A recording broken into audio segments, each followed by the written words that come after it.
होलिका दहन की पौराणिक और प्रामाणिक कथा वर्ष के अंतिम माह फाल्गुन माह पूर्णिमा को होलिका दहन होता है। होली की पौराणिक कथा 4 घटनाओं से जुड़ी हुई है।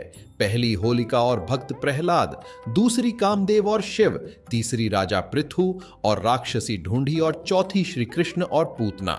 लेकिन उक्त सभी में होलिका और भक्त प्रहलाद की कथा को ही मान्यता है, क्योंकि इसी की घटना की याद में होलिका दहन करके दूसरे दिन भक्त प्रहलाद के बचने की खुशी में धुलेंडी का त्योहार मनाया जाता है। आओ जानते हैं होली की पौराणिक और प्रामाणिक कथा। ऋषि कश्यप और दिति के 2 बलशाली पुत्र हिरण्याक्ष और हिरण्यकशिपु थे और 2 पुत्रियां सिंहिका और होलिका थीं। हिरण्याक्ष धरती को जल में डुबो दिया था, तो भगवान विष्णु ने वराह अवतार लेकर हिरण्याक्ष का वध किया था। सिंहिका को हनुमान जी ने लंका जाते वक्त रास्ते में मार दिया था। अब बचे हिरण्यकशिपु और होलिका।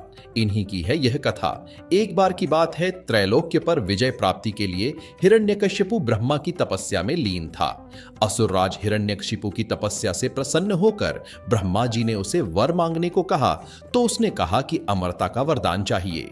ब्रह्मा जी ने कहा कि यह संभव नहीं, कुछ और मांगो। तो उसने कहा कि आपके बनाए किसी प्राणी, मनुष्य, पशु, देवता, दैत्य, नागादि किसी से मेरी मृत्यु न हो।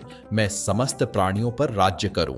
मुझे कोई न दिन में मार सके, न रात में, न घर के अंदर मार सके, न बाहर। यह भी कि कोई न किसी अस्त्र के प्रहार से और न किसी शस्त्र के प्रहार मार सके, न भूमि पर, न आकाश में, न पाताल में, न स्वर्ग में। ब्रह्मा जी तथास्तु कहकर उसे वर प्रदान करके अंतर्धान हो गए। हिरण्यकशिपु जब तपस्या में लीन था, तब उसी दौरान देवों ने असुरों पर आक्रमण कर उन्हें परास्त कर दिया था और देवराज इंद्र हिरण्यकशिपु की गर्भिणी पत्नी कयाधु को बंधी बनाकर ले गए थे। परंतु बीच रास्ते में ही उनकी मुलाकात देवर्षि नारद से हुई। नारद जी ने इंद्र को उपदेश दिया कि आप ये पाप कर रहे हैं।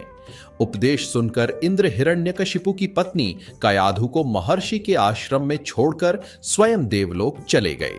गर्भवती कयाधु को नारद ने विष्णु भक्ति और भागवत तत्व से अवगत कराया।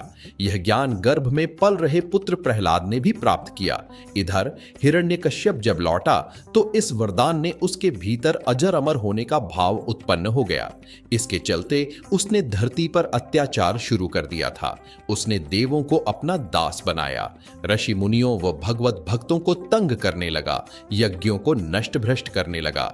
उसने आदेश दिया कि उसके राज्य में किसी भी देवता की पूजा नहीं होगी। उसने कहा कि हिरण्याय नमः के अतिरिक्त अन्य किसी भी मंत्र का उच्चारण नहीं किया जाएगा। पूरे राज्य में स्वयं उसी की पूजा की जाए, अन्य किसी की नहीं। जो ऐसा नहीं करे, उन्हें वह मार दिया जाए। उचित समय पर बाद में प्रहलाद का जन्म हुआ, तो राज्य में खुशियां मनाई गई।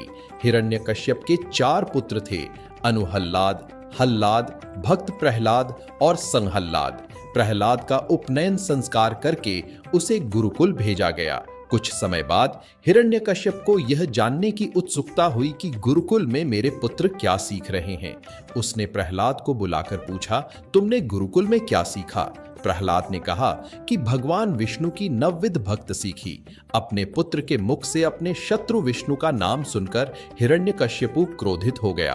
कई बार समझाने पर भी प्रहलाद ने विष्णु की पूजा पाठ बंद नहीं की, तो इससे क्रोधित होकर हिरण्यकशिपु ने अपने गुरु को बुलाकर कहा कि ऐसा कुछ करो कि यह विष्णु का नाम रटना बंद कर दे। गुरु ने बहुत कोशिश की, किंतु वे असफल रहे।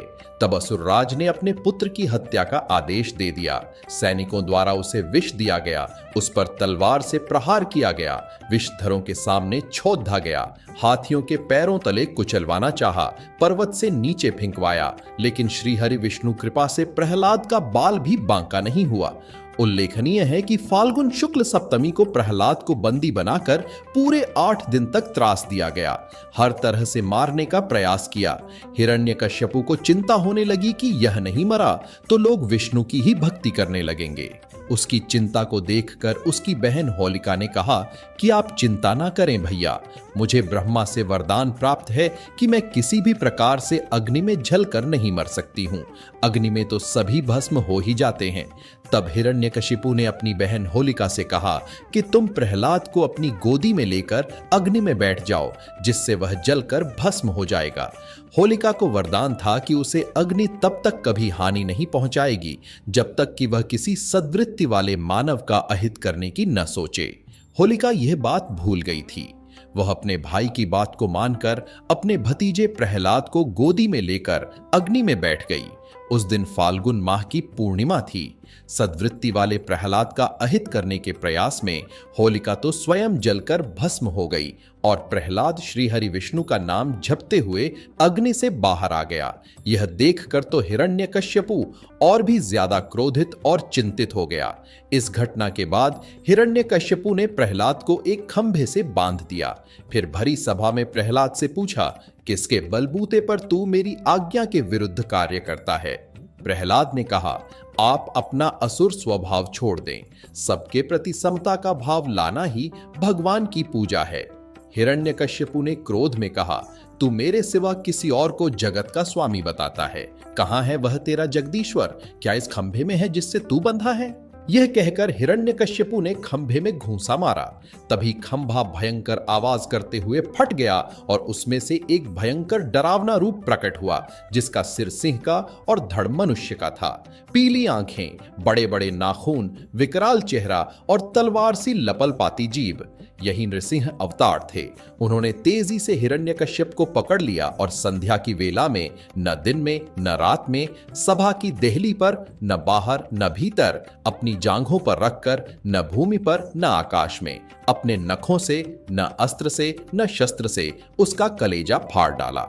हजारों सैनिक जो प्रहार करने आए, उन्हें भगवान नृसिंह ने हजारों भुजाओं और नखरूपी शस्त्रों से खदेड़कर मार डाला। फिर क्रोध से भरे नृसिंह भगवान सिंहासन पर जा बैठे। तब प्रहलाद ने दंडवत होकर उनकी प्रार्थना पूजा की। प्रहलाद का राज तिलक करने के बाद नृसिंह भगवान चले गए। ज्ञान से भरी ऐसी ही और भी धार्मिक कहानियों को पढ़ने के लिए हमारे चैनल को सब्सक्राइब कर लीजिए। ऐसी पौराणिक कथाएं आपको कहीं नहीं मिलेंगी। जय सिया राम जी। धन्यवाद।